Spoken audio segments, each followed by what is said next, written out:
Welcome to the One Step Ahead series, part storytelling, part podcast, and entirely a celebration. This project is a way to honor the wise beings and medicines that serve us in creating a life that is aligned with the unique beings we are, and the values that connect us to ourselves, to others, to our precious planet, and energies in the universe. You're invited to share in the intimate conversations that arise when we ponder and explore the questions: what does living in alignment feel like? What does it look like?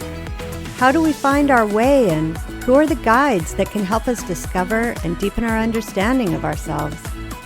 If you're a curious seeker, if you've known that something about your circumstances is not quite the right fit and wondered, what else is there? This is a place to open, expand, and explore. One step ahead of our past, of where we've been, one step closer to where we want to be, where we're meant to be, finding alignment. Always, still, putting one foot in front of the other.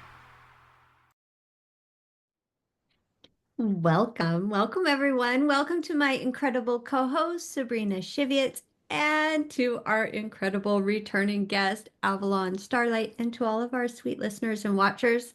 One of the cool things, I was reflecting on this just before we got started, about being a creative being in the world, is that you can have an inspired idea and then you can run with it and create something cool. And that's exactly what today is. So we had no idea when Avalon so sweetly came to be a guest in the autumn series, talking about the energetics of autumn and the cosmos, that we would be thinking, ooh, please more. Well, no, I could have guaranteed that we'd be thinking, please more. But what I hadn't anticipated was Avalon's generous offer to come back.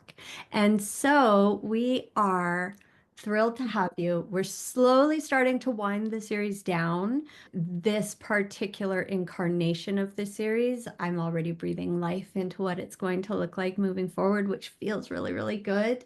But we are culminating in the season of winter, in these long dark days and periods of reflection and introspection. Introspection has been a big word for me lately. It keeps coming up over and over. And how cool to have the opportunity to learn a little bit more about what's happening energetically in the cosmos for the coming months. So we're winding down this series with what we hope is going to be just a really juicy session where we can start thinking a little bit, okay, what might this year look like energetically? At this point, I have a very clear sense that I am unclear on the details. Which is exactly what you're supposed to be feeling right now, Sheena. And I take so much comfort every single time that you say something like that. It's like, thank goodness, this is why I'm learning about this stuff. This is why we need more of it. Before we dive in, I want to make an invitation to anyone who's listening and watching. We are all going to want to be scribbling notes. I know this already for myself. I have a hunch you are too. My promise to you at the outset is that I'm going to provide for the YouTube video for sure a really clear set of notes in the transcript. I will go through and make sure that we've got that spruced up so that we can all be here and be present and listening and letting some of this stuff just land without worrying. Of course, jot down if you need to, but please know that I will provide some notes for all of us afterwards. Yeah. Welcome back. Thank you. Thank you. Thank you. It's always such a delight to be with you guys and your energies and your community. So thank you. I am just so grateful. Cheers. Yeah. Various containers I've been in, various communities, conversations. There's been a lot of talk about the mood and the energies that are present. A theme that's been coming up for a number of my sisters and myself is this sense of irritation almost. Like frustration is just below the surface. And it can be really easy to tip into that energy, whereas many of us are used to feeling a little bit more chill about things. And I'm wondering if we might use that as a starting point, because as I understand, the stars have something to do with it. Absolutely. You know, as I've always said, the planets are our guides. They give us the kind of GPS system of where we need to be working within ourselves and on ourselves. So when we're in alignment to doing that work, it will feel a little bit more easeful. But when we're in restriction or resistance to doing what the planets are being like, this is what you're going to be feeling and this is what you're supposed to be working on, and you're like, I don't want to. Then you're going to create tension. You're going to create struggle even when what the planets are asking us to do is uncomfortable, right? And so, we know that there was a big shift of energy at the end of 2024. And again, I always will say this because I need to let everybody know astrology is my passion, and understanding the energy of the skies is my passion, but I have never had a full-fledged astrology degree. I just need to know this for my own mental health and for my own capacity to feel like I'm not going crazy in the world. Like I need this as like groundwork for my own self-discovery.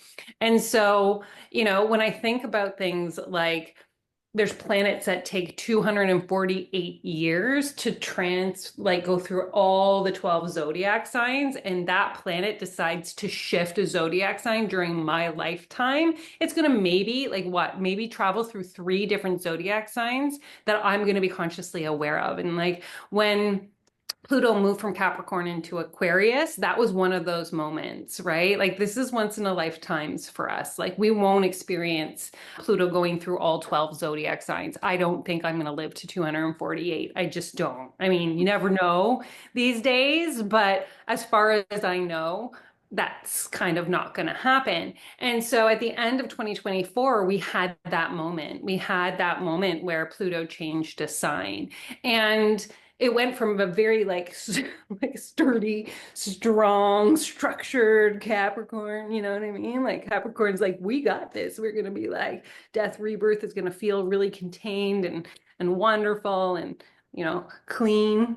And then we have Pluto jump into Aquarius, where Aquarius is technology and it's the unknown and it's eccentric and it's out of the box and it's like it's uncomfortable, right? Like there's a sense of instability that happened with this cosmic shift. And then my least favorite retrograde of all the retrogrades happened. And that's Mars. Mars retrograde happens every 2 years. And the reason I don't like Mars retrograde, I've decided, is because Mars retrograde is the planet of forward motion and action. And when it goes retrograde, it feels like we're going backwards in time, right? And so it forces us to go back and clean up any of the things in our lives that we haven't looked at or completed in order to then step out of it with clean, clear, forward energy. You know what I mean? So who really wants to spend 3 months in their past, 2.5 months in their past stuff, cleaning it up and not feeling like they can make any like decisions or actions in their businesses, like, or in their life plans. Like everybody's sitting with the, like, what are you doing this year? I don't know. Like, I don't know. Like, what are you going to be like in 6 months? Not here? Like, you know what I mean? Like, everybody that I know that is like trying to do vision boards or set up their like year in advance, they're sticky, right? And they're like, I don't feel the clarity about what 2025 is going to hold for me. And that's because we're not meant to be looking at 2025 yet, if Mm. you will. We're meant to be kind of letting what parts of our past is coming up for us take the center stage, right?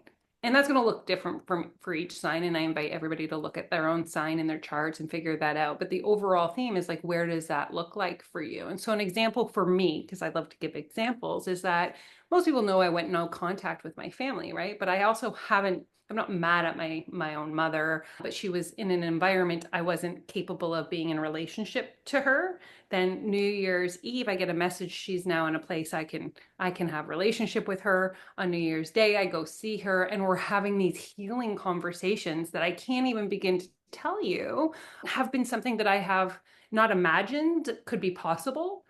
And they're so cleansing and they're so like just like honoring of who I am. And that energy of going back into my childhood, to go back into that relationship, to have those conversations, to shift the tonality of it and invite something new in, that's uncomfortable, right? Like it's not something that you go like, yeah, let me hang out and Sign me up for that. Let's do yeah, it. yeah, yeah. Like, we talked about this kind of stuff in the autumn, and now we're being like even more confronted with it right now than we ever have before, right? And it's a beautiful opportunity, but it also requires a willingness to be like, what in my past is asking to be kind of brought forward so that I can move with ease into what's coming next in my life and in my business.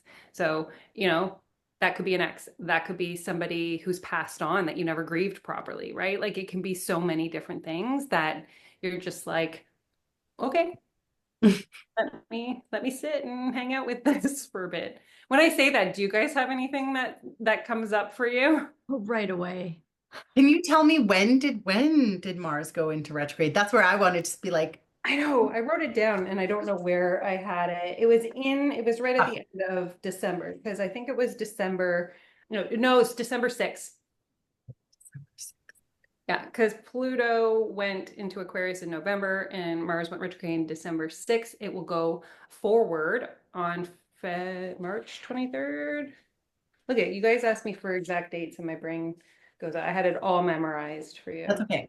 I was just curious in context of what I'm working through of like whether there is Yeah. a connection to the timing of when it's starting. February 23rd is when it goes direct, but it's not done. It's like there's always a pre retrograde and post retrograde kind of like energy, and it's not done till April 18th. Oof. Great. Great. Sheen, do you want to share of what you've Are been you already laughing at confronted? No, my I just story? love how it's like it never comes in a pretty little box that you think it's going to, and you're just like, fuck you.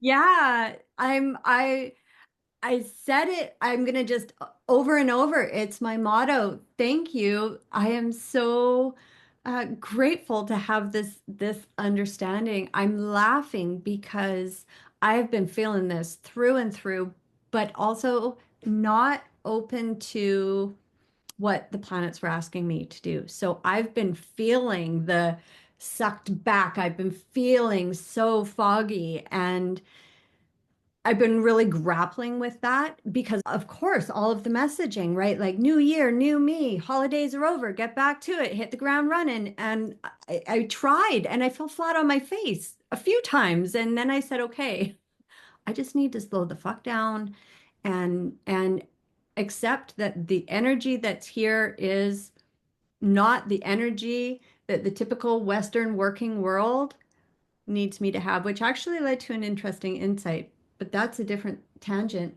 However, the story is I made a big mess in a room full of people last week, and I've been using the language I created a shitstorm, and I just sprayed my shit all over the room, and I justified it by saying I'm not feeling my best. And I've been really sitting with that and really cringing about it. And I've been working with it. It's like, okay, so what was this telling me? And I had to laugh because Sabrina reached out and she's like, "Oh, friend, you all right over there?" Because she knows that's not me when I'm just being me. And when we were talking about it, I didn't even realize that I had actually been triggered about something that happened a couple of years ago now. A year ago, I guess. So maybe that's part of it. It's kind of an anniversary time too. And just now in listening to you describe, I thought, oh, I haven't tended to that. I've just been, thank God that's over, plowing forward. And I think that my shitstorm was everything in here actually making sure that I paid attention to it, all kinds of lessons to be learned there. But now that I understand, okay, stuff is going to come up. It's going to be a whole lot easier if you just spend some gentle time with it as opposed to just trying to keep moving forward. That's not energetically what's here. What can you do differently? Yeah.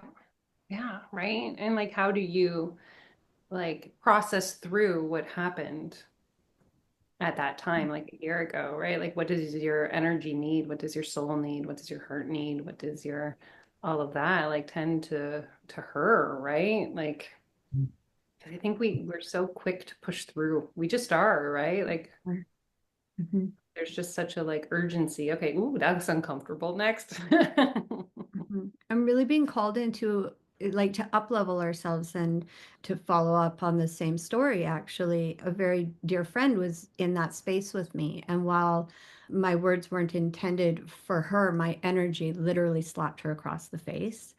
And she and I have been having this really beautiful opportunity to, okay, this is what's here right now. We had a really powerful conversation where we both got to talk about all of the things that were going on.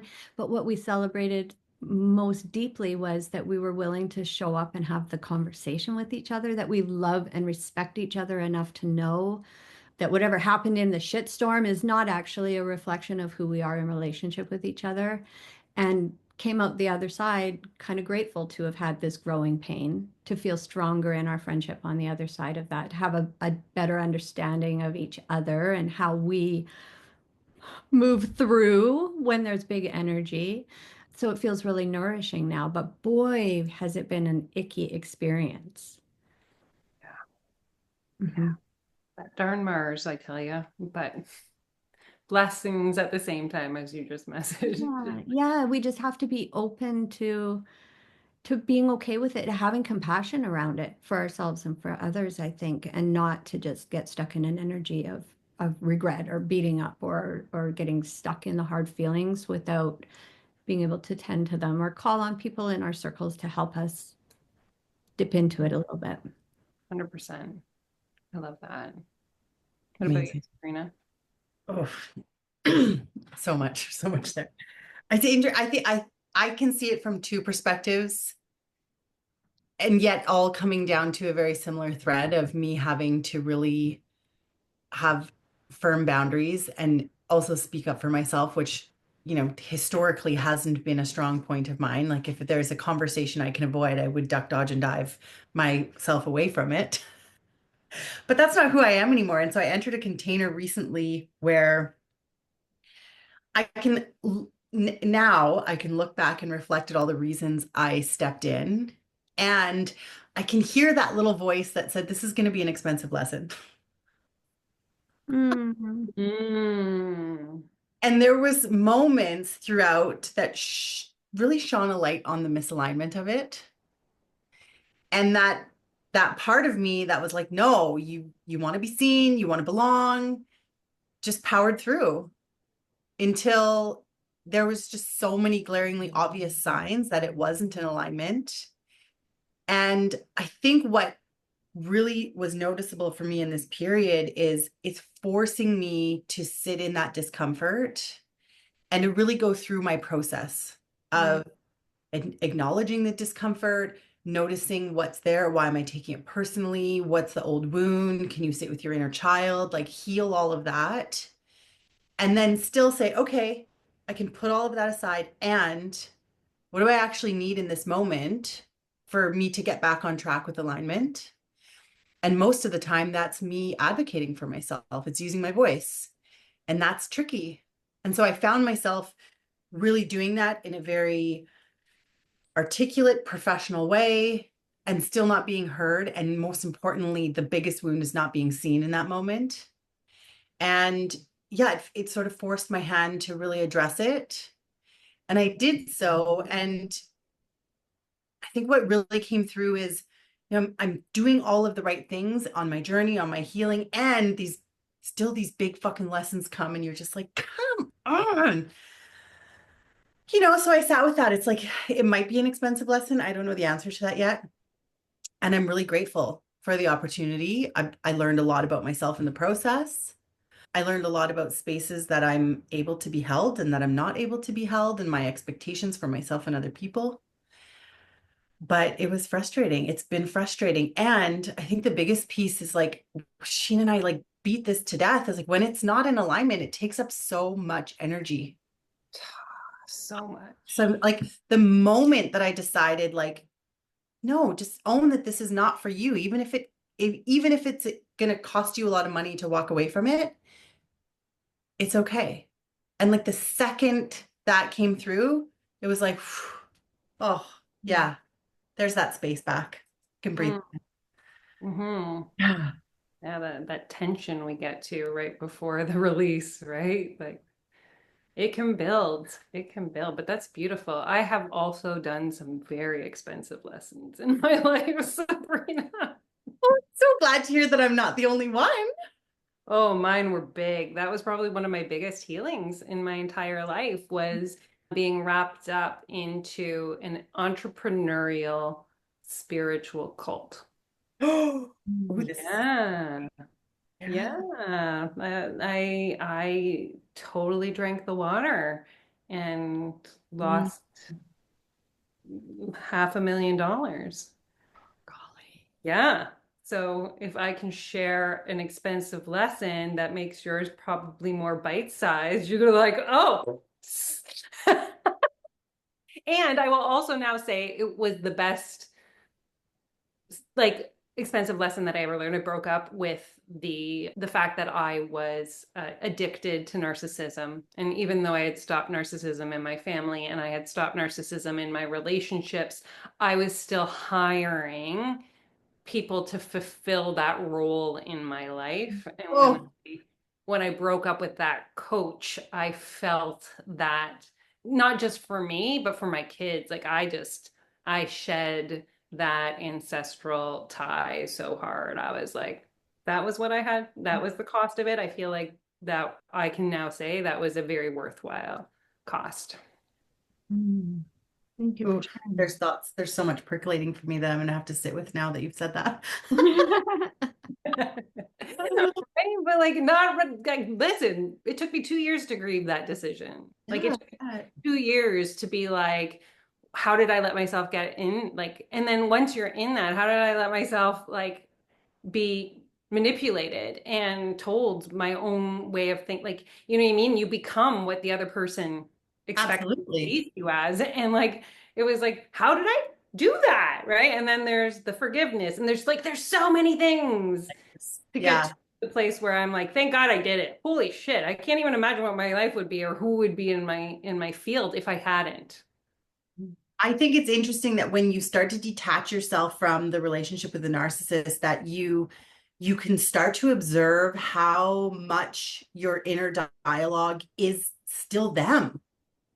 You're like, I already had to deal with my ego. Now I have to fucking deal with this like other voice back there. And you're like, fuck, this is overwhelming. Again, we talked about how much energy things take up. You know what I Yep. mean? And I will say this, having grown up with narcissism, been in relationship with narcissism, and also just broke up with it full hard stop only like 3 years ago, Yeah. right? Is that it is the hardest thing you will ever do. Hmm. Breaking up with narcissism because of the way that they like train you, Mhm. if you will, to believe that without them you can't exist or and they take your identity, right? Like they make your identity and you take it and make it who you are. So when you are no longer, not only do you hear the voices, you literally have to go, who am I? Like You create it. yeah, Yeah. I don't know who I am without them telling me who I am. Yep. You have to And literally start from the ground up, like build a sense of self. yep. Yeah. So like if anyone's dealing with narcissism, it's like I feel for you. Like please know you're not alone in those feelings when you're having that question about your identity, who you are, or like, is this true? Or am I crazy? You're not. I promise you, you're not. Because that's another thing. You think you're crazy. Like, are they gaslighting? Are they not? Like, I don't know. Like, is it me? Is it me? Is it me? Is it me? Is it me? And it's not you, I promise. And the years go by and you still find yourself in a difficult situation where you question, am I, is this my authentic truth or am I the problem? Am I a little bit crazy for thinking this way? Am I questioning things wrong? It lasts for a really long time. It does.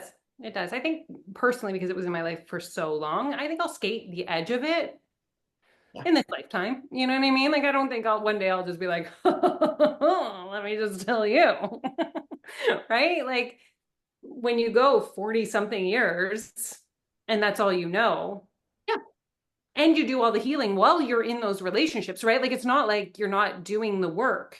And so now, you're an aware, awakened person in a narcissistic bubble and you still can't see sometimes, you know what I mean? So I think it's just such a beautiful thing. And I always tell you that it's a beautiful thing to have the opportunity to come back at a different level of your growth and awareness and expansion, to see things from different perspectives again and again and again, and to recognize how far you've come, right? It's not about the completion. It's about noticing and being able to celebrate the next time it comes up, how much further along you are this time than you were the last time.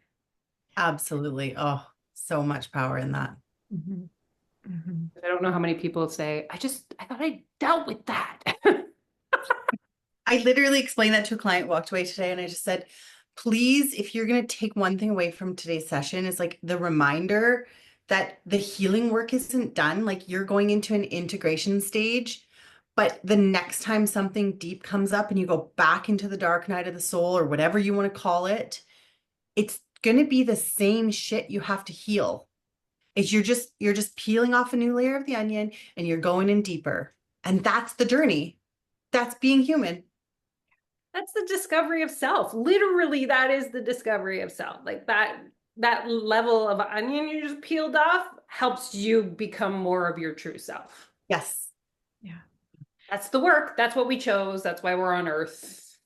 I know. Congratulations for choosing this time on the planet, which is a little bit of a shit show, but we chose this particular time. And here we are. Did you We know that the study showed that only 15 to 18% of humans have the ability to have that level of self-awareness? Yeah. 15 to 80% of all humans, eh? I'm not surprised. I literally looked it up yesterday. I was like, I'm so curious to know, like, why do I feel like I'm always the one like holding the emotional fucking torch? And that was, yeah, I'll read it to you. But Sheen, sorry, I interrupted you.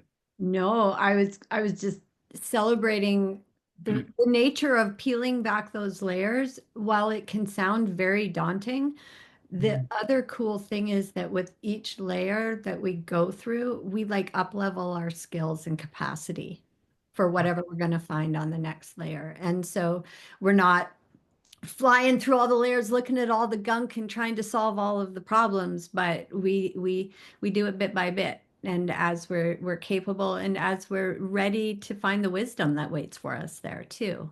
And It's a that's treasure trove of wisdom, really. is.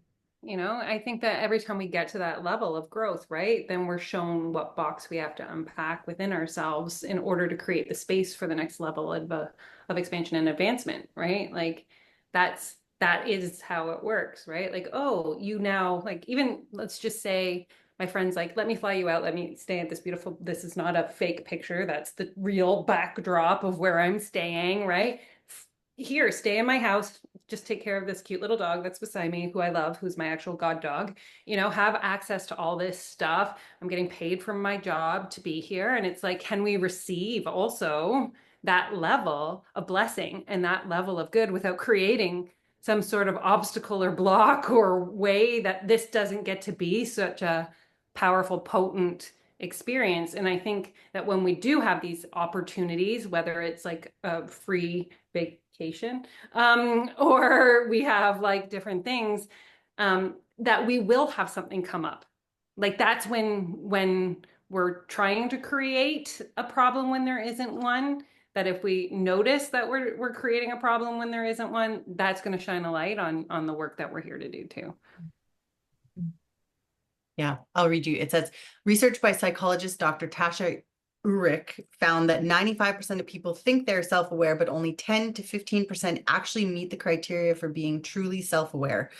The majority of people overestimate their self-awareness, while only a small portion engages in meaningful introspection and has a realistic understanding of themselves. Wow. I want to take that test. Me too. I, I'm just going to say, like, I don't think you need to. Like, top 2%, like the Mensa of self-awareness. It's just like, I don't know, like I love gene keys. I love human design. I'm just like, I love all the things. Like, oh, tell me more about myself. I do all the things. I want to know all about myself. I'm on the Love journey it. of self. Oh, I Yeah. love it. Love it. And Right. that's really wild. And I think important to consider is that what we would define as self-aware in conversation with those who don't rock it, who aren't in the same space, that there could be quite a disconnect in what that information might seem like. I've at times described myself as excruciatingly self-aware. I get bored listening to my own self talk about myself sometimes, but I'm like, hey, I know myself so well. And not at all at the same time, which is always a fascinating conundrum, right?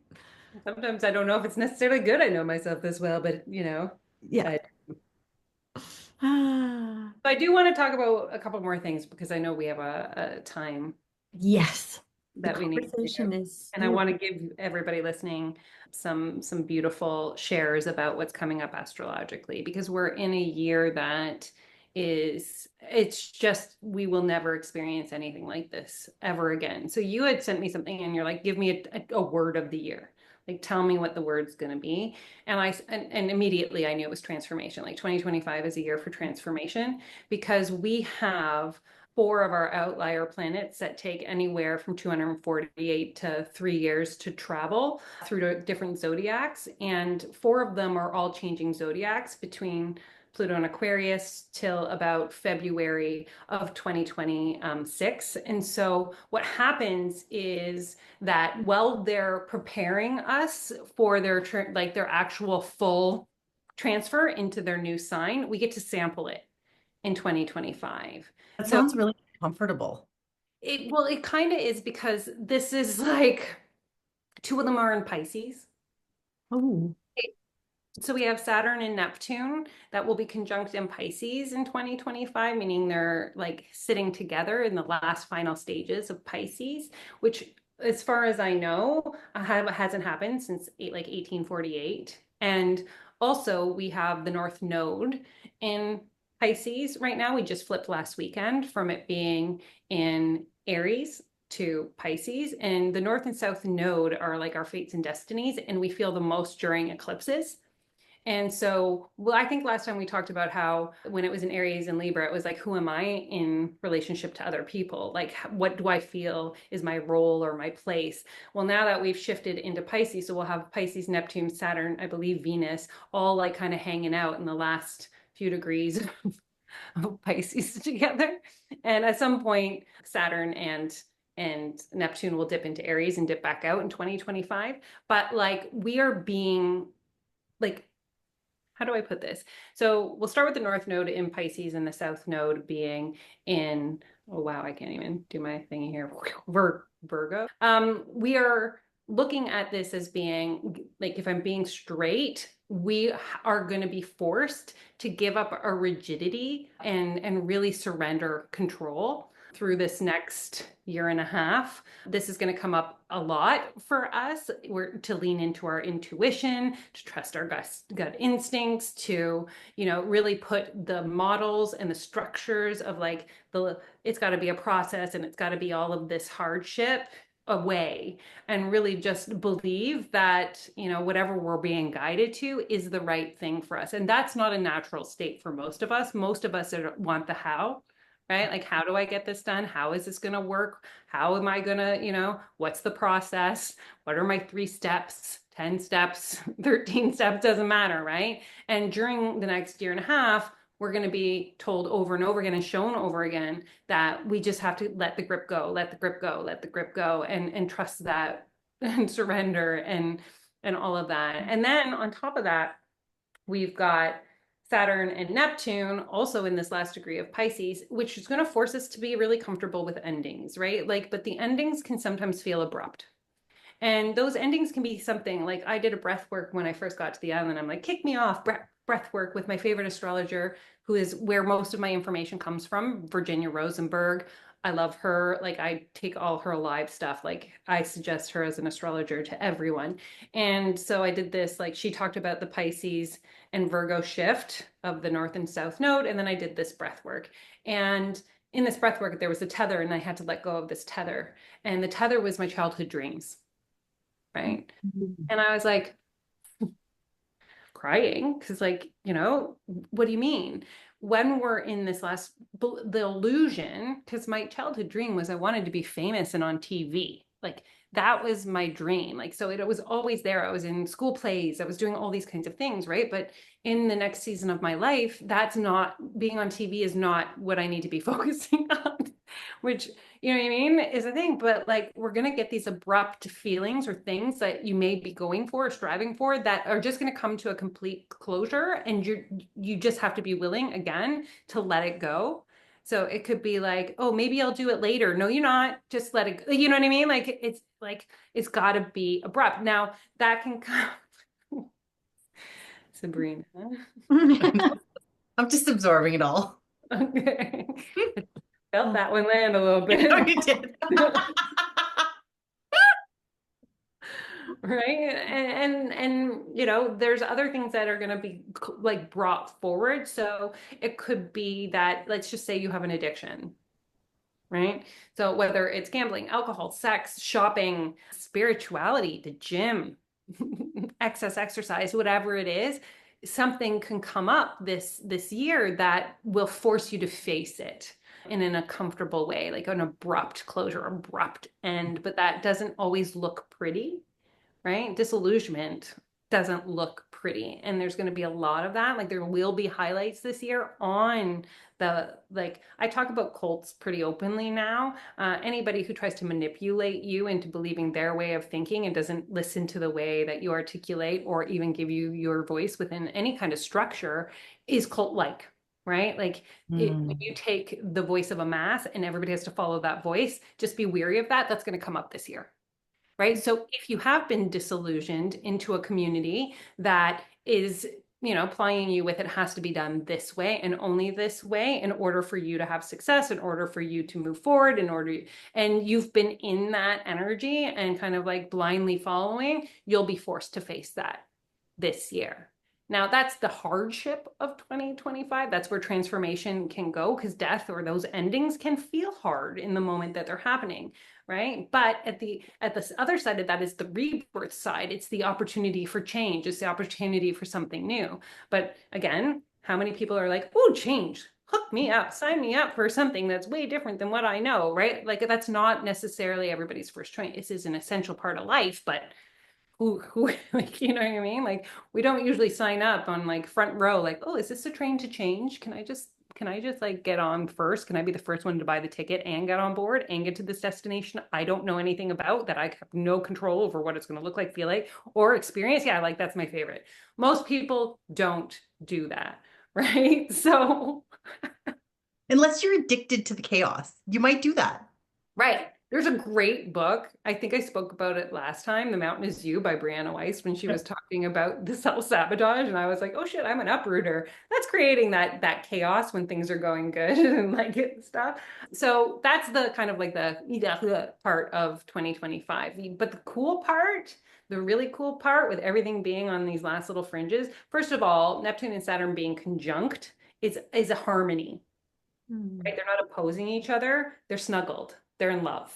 They're like walking through Pisces hand in hand, you know, arm in arm, walking us through this transformation. So it's gentle, it's loving, it's supportive. They're not forcing, you know, like a lightsaber battle with each other. So that's harmony. That's an invitation that's I think soft. you should have led with that. Could have, but then I wouldn't be able to, like, because it's going to be significant. That transformation is going to be significant, like the closure of things that we maybe have been in fantasy over, and that can be a romantic relationship. It can be that you've always been like, my $1 million year is just around the corner, you know what I mean? And you recognize, wait a minute, that doesn't even make sense, because that's not anything that matters. Like $1 million, who cares? If I have like $5,000 a month, I'm happy, right? And so, but getting to that place of letting go of the identity of that, there's that before you're like, actually, I feel way more abundant here than what I was fantasizing about. I feel more secure and more grounded and more in love with my life, right? So it's all kind of got that tension and then the release. And then the beautiful part about this year is the willingness to really tune in to the energy around you, to let your intuition take the lead, to really begin leading from your heart and not from your mind, right? We're looking at a lot of intuition work, a lot of like really spiritual awakening in ways that you have never experienced before, having experiences that you've maybe dreamt about or thought about, but are now able to access with ease. And so, like, I'm not gonna lie, I read a lot about the Palladians, and I'm like, they're gonna talk to me one day. We're just gonna have like a challenge. We're gonna be like at a tea party with my Palladian family, and I'm hopeful in 2025. Me and my Palladian family are gonna be up in the Galactic Federation of Light ship, having some tea, and I'm gonna learn a lot about myself, right? But like that's the type of thing, like whatever your spiritual growth and expansion looks like, this is a year to lean in and really trust yourself in the guidance that, not from an outside source, but from your own inner whispers and guidance. Like we have the capacity for massive, like awakening experiences and transformations in that world, and that excites me, right? But this isn't a year of massive force and massive movement and like big things happening. This is a year of like really planting the seeds and really getting clear on what's true for you and what has been kind of like spoon fed to you. And that's going to create something, because when we get to 2027, which I know is 2 years away, everything that happens this year through the closure of Pisces and then the opening in 2026 of stepping into all this Aries, bold beginnings, new starts, all of that will really get solid ground in 2027. An opportunity to practice patience. We're not always the best at that. Well, and I think though, for me, what this feels like is growth through authenticity, right? Growth through sincerity, growth through like really deeply feeling the anchor of who you are in that growth, not just, oh, it's a step process or it's a this or it's a that. That's going to bring me to where I want to go. It's like following the threads and the intuitive hits and being creative and knowing you're going to be successful regardless of the path that you're taking. Mhm. So much there. So much. Mhm. Mhm. Yeah. I can already feel the piece that you said around the rigidity and the control. I can feel it. It's palpable in every day. Yeah. You know, I think that if we're all just kind of willing, which is not my strong suit, control as a child has always been my safety, right? Of So not having control is like my ego's biggest fear, right? So course. as great as this whole idea of just being like, yeah, man, I'm gonna go with the flow of 2025. I mean, I cried yesterday because I was like, meeting a friend who is also like a business coach, and I'm like, tell me what to do with my business. I'm struggling. My brain is telling me I have to do everything on all the social media platforms or else no one's going to know who I am. And she's like, slow it down. Breathe. What is this really about, right? And that's the question that we need to be asking too. Like, Yeah.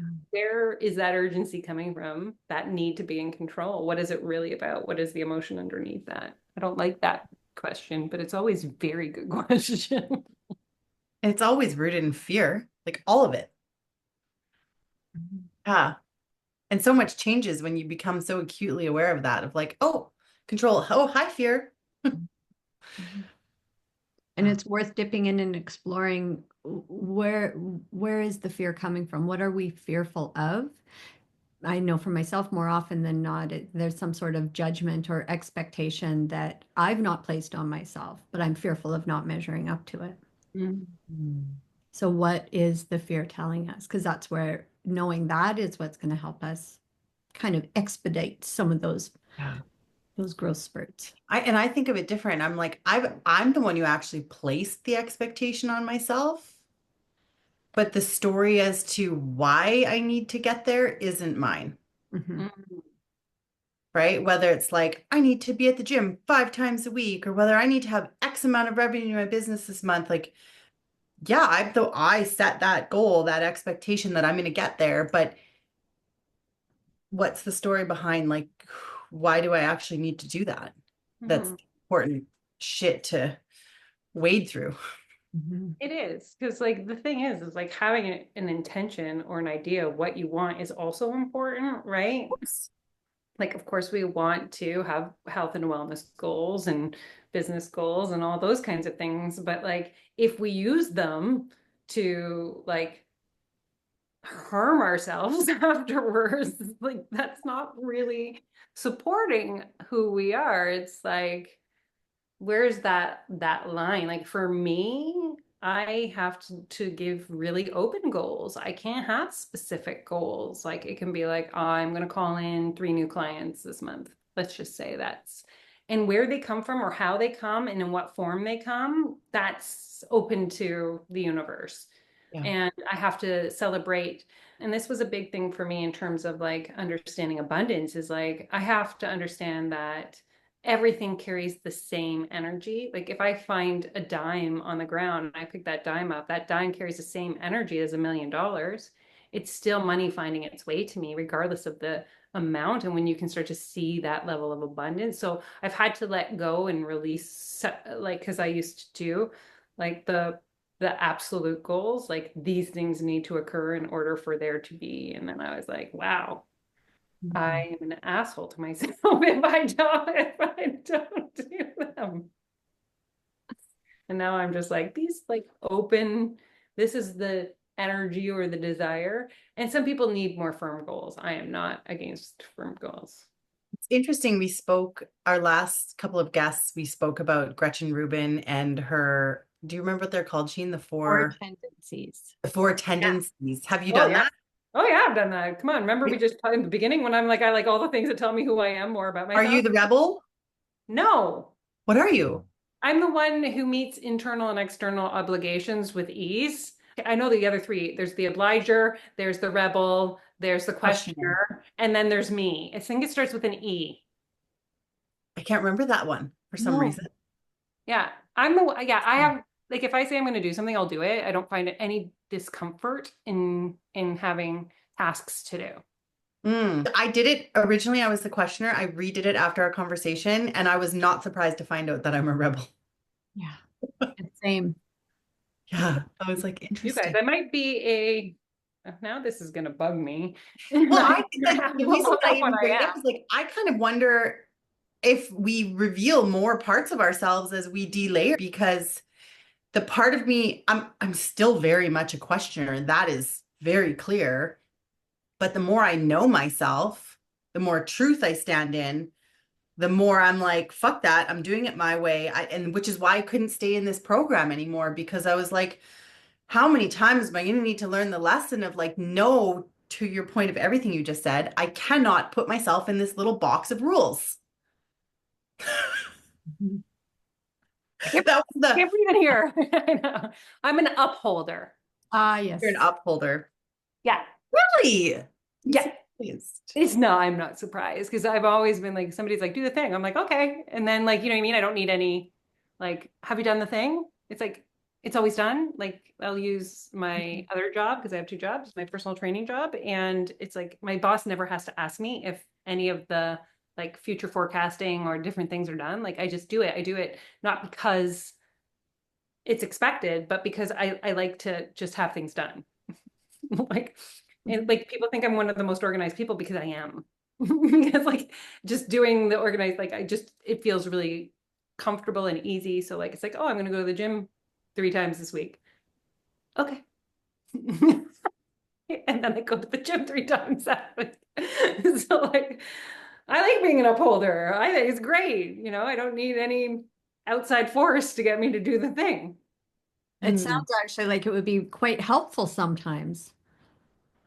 Yeah. yeah. I'm a rebel, but with masquerading as an upholder, which makes for a very complicated way of being. And I think why I'm annoyed a lot of the time because I'm so pissed off about all the boxes and the hoops, and yet I keep ticking them and trying to jump through them, and all the while railing against the patriarchy. I always want, like, I would like to be a little bit more rebellious because I'm like, you're Avalon, do the thing, okay? Like, you know what I mean? Like, I don't really question all that much. I don't, it's like, okay.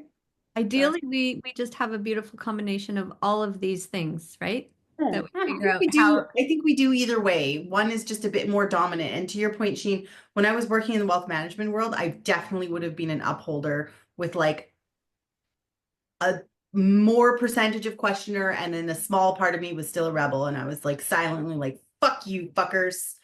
Yeah. Yeah. So Yeah. did you Different ever seasons. For do anybody who hasn't done it yet, Gretchen Rubin, Four Tendencies, free quiz online. It's Do always it. fun to hear what And you. to just give a framework, it's how you meet internal and external obligation. So if you say you're going to do something, how do you show up to do that for yourself? And then if there's an external force that asks you to do something, how do you show up to complete that, right? So that's what we're talking about. And it gives you a really clear, so like if I will use this as an obliger, like my husband's an obliger, which means that if I say, let's go to the gym every morning, he'll go to the gym because he's doing it with me and for me. So that's how he meets an external obligation, being part of a team, being part of a community, that kind of stuff. But if I go away like I am now, will he go to the gym? No, because there's no outside force in order to stimulate the actualization of meeting that expectation. Oh my God.